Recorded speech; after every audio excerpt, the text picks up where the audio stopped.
بس آپ منزل پر پہنچ گئے. اگر آپ وہ تقاضے پورے کرتے رہے تو اب بس موت آ گئی آپ کامیاب ہیں. وہی حدیث ہے کہ ایک علم حاصل کرنے کے لیے کوئی شخص چلا اور پھر وہ اس کی موت آ گئی تو بس کامیاب ہو گیا. اگر ایسا نہ ہوا تو یقین جاننے کہ آپ خسارے میں ہیں. والعصر ان الانسان لفی خسر. کیوں کہ آپ کا یقین نہیں ہے. کیوں کہ آپ نے منزل دنیا باطل کو بنا لیا ہے.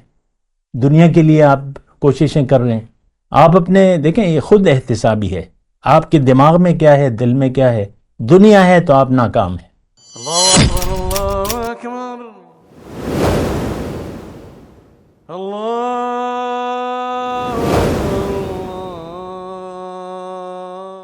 اعوذ باللہ من الشیطان الرجیم. بسم اللہ الرحمن الرحیم. اللہم صلی علی سیدنا محمد وعلی آل سیدنا محمد بعدد کل ذرۃ مئۃ الف الف مرۃ.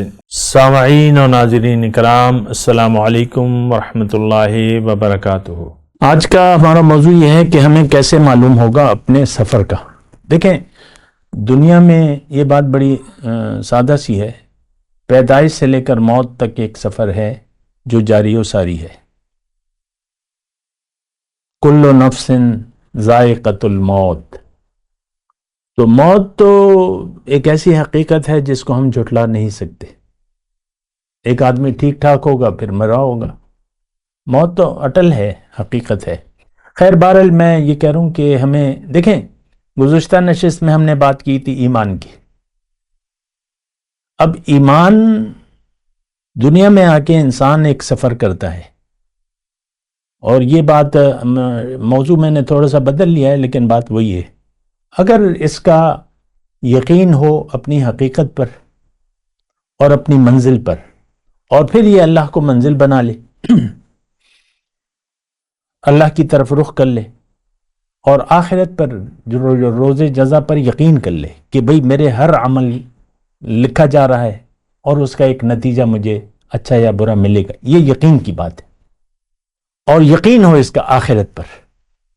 دیکھیں یہ جو میں بات کر رہا ہوں نا، سورہ بقرہ کی ابتدائی جو 5 آیات ہیں، 2 جگہ اللہ تعالیٰ نے ایمان الذین ھدی للمتقین الذین یؤمنون بالغیب، پھر آخری جو ہے 5ویں وبالآخرۃ ھم یوقنون. تو ایمان آخرت پر. اب یہ تو ہم سب یعنی جو عام لوگ ہیں ہمارے امت مسلمہ، اس کا تو آخرت پر یقین زیرو ہے، نہیں ہے.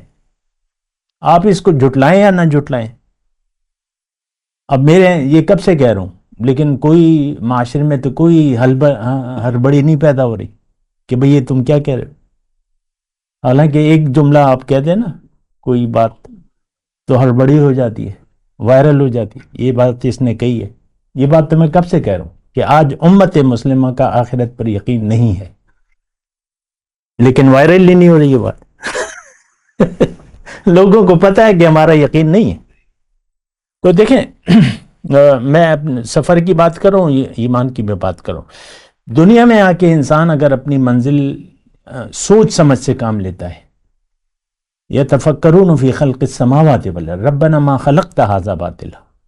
ایمان والے جو ہیں اولو الالباب یہ سوچتے ہیں اور پھر اس نتیجہ پر پہنچتے ہیں کہ بھئی مجھے تو اللہ تعالیٰ نے اپنے لیے بنایا ہے، میری منزل تو دنیا نہیں ہے. اللہ نے تو مجھے دنیا کے لیے نہیں بنایا، لہٰذا میں نے تو اب اللہ کے لیے جینا ہے، اللہ کو منزل بنانا ہے اور اللہ کے راستے پر چلنا ہے. کلیئر بات ہے. ان ربی علی صراط مستقیم، کیونکہ میرا رب تو سیدھے راستے پر ہے. تو یہ دیکھیں سفر کی میں بات کر رہا ہوں، ایمان کی بھی بات ہے. اگر آپ کا یقین ہے اپنی حقیقت پر، اگر آپ کی منزل اللہ ہے، بنا چکے ہیں، یقین آ گئی، اور پھر آپ نے عزم کر لیا، ارادہ کر لیا، پھر ایک مقامی طور پہ ایک رہنما کا انتخاب کیا، کسی اللہ والے کو ڈھونڈا، کیونکہ اکیلے آپ سفر یہ کر نہیں سکتے. صحابہ کرام جتنے بھی تھے یا ان میں صلاحیت موجود تھی، لیکن جب تک رسول نہیں آئے تھے تو وہ تو بات نہیں بنی. ابو بکر، صدیق اور حضرت عمر فاروق اور جو بھی تھے تمام، تو وہ تو ایک رہنما ملا ان کو، تو انہوں نے پھر اپنے معراج تک پہنچ گئے۔ ایک رہنما کا انتخاب آپ نے کرنا ہے اگر آپ چلنا چاہتے ہیں، جس کو معلوم ہو منزل، راستہ بھی معلوم ہو، طریقہ بھی معلوم ہو، پھر وہ کام کرے گا کہ آپ کو حکمت کی باتیں بھی بتائے گا اور آپ کا تزکیہ نفس بھی کرے گا، مزکیون، جو کہ رسول کی ڈیوٹی ہے۔ تو وہ ایک اللہ والا جو ہے آپ کا تزکیہ بھی کرے گا، اس کے ذریعے ہوگا، وہ آپ کو بتائے گا یہ تزکیہ کیا ہوگا، کیسے ہوگا۔ تو پھر وہ ہوگا، وہ اللہ کے جو اعلاء کلمت الحق ہے وہ اس کی منزل ہوگی، اس کے لیے وہ کوشش کرے گا، آپ اس کا پھر ساتھ دیں جتنا بھی ہو سکتا ہے، آپ اس کے ساتھی بن جائیں، پھر اس کی صحبت اختیار کریں۔ صحبت سے بھی مسئلہ حل ہوتا ہے، اچھے لوگوں کی صحبت آپ کو اچھا بنا دے گی۔ آپ یہ ساری بات تو یقین کی ہے، حضور کی صحبت میں وہ لوگ بیٹھتے تھے، ان کو یقین نہیں تھا تو کوئی فائدہ نہیں پہنچا۔ یقین، یہ ساری باتیں ترتیب وار ہیں، یقین، عزم، ارادہ، اور پھر ایک رہنما، پھر یقین ڈھونڈ لیں، کہیں بھی ڈھونڈیں، دنیا اللہ کے بندے موجود ہیں، اور پھر آپ سفر شروع کر دیں۔ اب آپ کا سفر شروع ہو گیا، اب وہ آپ کو کیا کہے گا کہ بھئی تم جو شریعت ہے، جو ہدایت کی تم نے پیروی کرنی ہے، کیونکہ اللہ کا راستہ قرآن ہمیں بتاتا ہے، اور راستے پر چلنے کا طریقہ رسول اللہ کی ذات ہے، تو وہ آپ کو یہی بات بتائے گا کہ بھئی تم نے خلاف شریعت کوئی کام نہیں کرنا، حدود اللہ کو کراس نہیں کرنا۔ تو اگر آپ نے یہ سب کچھ کر لیا، اب آپ کا سفر شروع ہو گیا، روحانی ترقی شروع ہو گئی، اور آپ درجہ بدرجہ جو ہے آپ اوپر چلتے چلے جائیں گے۔ آپ کو احساس ہونا ضروری نہیں ہے، اتنا ہوگا کہ آپ کو تسلی ہوگی، مطمئن ہوں گے کہ ہاں یقین آ گیا ہے، ارادہ کر لیا ہے، اور میں محنت کر رہا ہوں، رہنما صحیح ہے، میری منزل صحیح ہے، نیت صحیح ہے، تو اب آپ کا سفر شروع ہو جائے گا۔ ہو سکتا ہے آپ ملائے اعلیٰ میں آپ کی روح شامل ہو جائے اور آپ کو پتہ بھی نہ ہو، نفس مطمئنہ، یہ سب علامات ہیں اس کی۔ بہرحال میں یہ کہہ رہا ہوں، یہ شرائط ہیں، کیسے اکیلے آپ نہیں کر سکتے، یہ تو اللہ کا سفر ہے، تو کسی اللہ والے کو ڈھونڈے۔ فَاسْأَلُوا أَهْلَ الذِّكْرِ إِن كُنتُمْ لَا تَعْلَمُونَ كُونُوا مَعَ الصَّادِقِينَ، تو یہ تو قرآن میں لکھا ہوا ہے۔ تو اس سے جو ہے بس مطلب یہ کام آپ نے کر لیے جو آپ کے کرنے کے تھے، اب آپ فکر نہ کریں، بس ہر چہ بعد آباد کشتی ماں انداختے، آپ نے سفر شروع کر دیا ہے۔ جیسے کہ ایک سمندر ہے تو ساحل تو کبھی نہ کبھی آئے گا، سفر آپ کر رہے ہیں، ملا ہے وہ صحیح ہے، آپ کا اعتماد ہے، آپ کشتی میں بیٹھ گئے تو آ جائے گی منزل۔ تو منزل تو دیکھیں، منزل نہ بھی آئے لیکن آپ پہنچ گئے، یہ سارے کام کر لیے، بس آپ منزل پر پہنچ گئے۔ اگر آپ وہ تقاضے پورے کرتے رہے تو اب بس موت آ گئی، آپ کامیاب ہیں۔ وہی حدیث ہے کہ ایک علم حاصل کرنے کے لیے کوئی شخص چلا اور پھر وہ اس کی موت آ گئی تو کامیاب ہو گیا۔ اگر ایسا نہ ہوا تو یقین جانیں کہ آپ خسارے میں ہیں، والعصر ان الانسان لفی خسر۔ کیوں کہ آپ کا یقین نہیں ہے، کیوں کہ آپ نے منزل دنیا باطل کو بنا لیا ہے، دنیا کے لیے آپ کوششیں کر رہے ہیں۔ آپ اپنے دیکھیں، یہ خود احتسابی ہے، آپ کے دماغ میں کیا ہے، دل میں کیا ہے، دنیا ہے تو آپ ناکام ہیں۔ آپ کے رسمی نماز، روزہ، حج، اس سے کوئی فرق نہیں پڑے گا، سب برباد۔ یہ قرآن سے میں کہہ رہا ہوں۔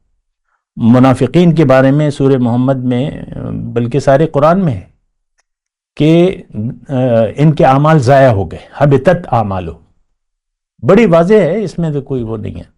تو دیکھیں، اب استدراج کا ایک لفظ سائل نے استعمال کیا ہے کہ اگر آپ کی منزل اللہ نہیں ہے تو آپ کا سفر سجین کی طرف ہے، استدراج شروع ہو گیا آپ کا، آپ کو پتہ بھی نہیں چلتا، کیونکہ بظاہر آپ کہتے ہیں یار میں تو 5 وقت کا نمازی ہوں اور میں تو تہجد گزار بھی ہوں، 5 وقت کا نمازی ہوں، اور میں کیا کروں؟ تو دین کے جو تقاضے ہیں اگر وہ آپ کے لیے اہمیت نہیں ہے، اگر دین کے تقاضے آپ کے لیے اہم نہیں ہیں، اللہ کا حکم اگر آپ کے لیے اہمیت نہیں رکھتا، رسول کا طریقہ اور ان کی ہدایت آپ کے لیے اہمیت نہیں رکھتی، تو آپ جہنمی ہیں۔ ہو جائے گا، یہ وائرل ہو جائے گا؟ نہیں ہوگا۔ اگر اہمیت نہیں ہے دین کی آپ کی تو آپ جہنم میں جائیں گے۔ یہ ساری باتیں بالکل کھلی ڈلی باتیں ہیں، اس میں کوئی ایسی بات نہیں ہے، کوئی پوشیدہ چیز نہیں ہے۔ اچھا ایک بات آخر میں کہوں، دنیا میں جب انسان آ جاتا ہے تو یہ جب عاقل بالغ ہو جاتا ہے، چہرے پہ داڑھی آ جاتی ہے، تو یہ ایک تیز رفتار گاڑی میں بیٹھ جاتا ہے، بٹھا دیا، مثال میں ایک دے رہا ہوں، تیز رفتار گاڑی ہے، اگر اس نے اپنا رخ سیدھا نہ کیا، اللہ کو منزل نہ بنایا، تو پھر یہ جائے گا جہنم میں۔ سفر تو یہ کرے گا، بہرحال زندگی تو ہم نے گزارنی ہے، منزل آپ کی اگر اللہ نہ بنی تو پھر آپ کی منزل تو دنیا ہے، اور دنیا دار جو ہے وہ تو جہنم ہے۔ ایک آیت میں آپ کو آخر میں پیش کر دوں کہ یہی اسی باتوں کے سلسلے، اما من طغى وآثر الحیات الدنیا فإن الجحیم ہی المأوی، جس نے سرکشی کی اور دنیا کو ترجیح دے دی، اس کا ٹھکانہ جہنم ہے۔ اب اس میں اور کیا ہے؟ آج کا مسلمان اطاعت اس کے لیے اہمیت نہیں رکھتی اللہ کی، اور دنیا کی یہ ترجیح ہے کہ نہیں ہے؟ دنیا ہماری ترجیح ہے، پھر ہمارا ٹھکانہ، یہ تو قرآن کی واضح آیت ہے، وَإِنَّ الْجَحِيمَ هِيَ الْمَأْوَى۔ وآخر دعوانا الحمد للہ رب العالمین، والسلام علیکم ورحمۃ اللہ وبرکاتہ۔ مولاي صل وسلم دائما ابدا على حبيبك خير الخلق كلهم